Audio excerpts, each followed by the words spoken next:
Hi everyone, the Simple Dad here. In this video, I'll show you how to get this floating widget window on your Samsung S25 Ultra.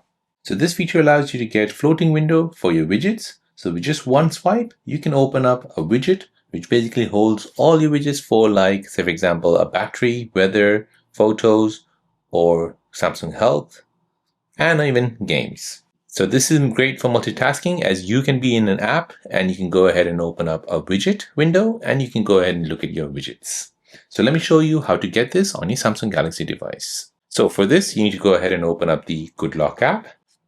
In the Good Lock app, you're going to go ahead and scroll down and find one touch operation or one hand operation. Turn this feature on and you want to go ahead and choose if you want to have the left handle or the right handle. So I'll go ahead and set this on my left handle. Now you're going to go ahead and choose if you want your gesture to be a straight right swipe, a diagonal up swipe, or a diagonal down swipe. So for now, I'll go ahead and choose a diagonal up, so something like this.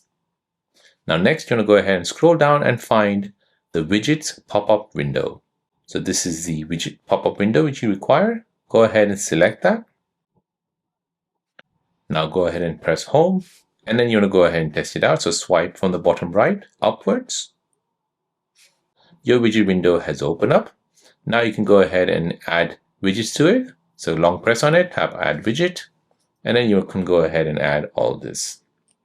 You can go ahead and choose your pop-up size. So you can have small pop-up size or large pop-up size. It's totally up to you.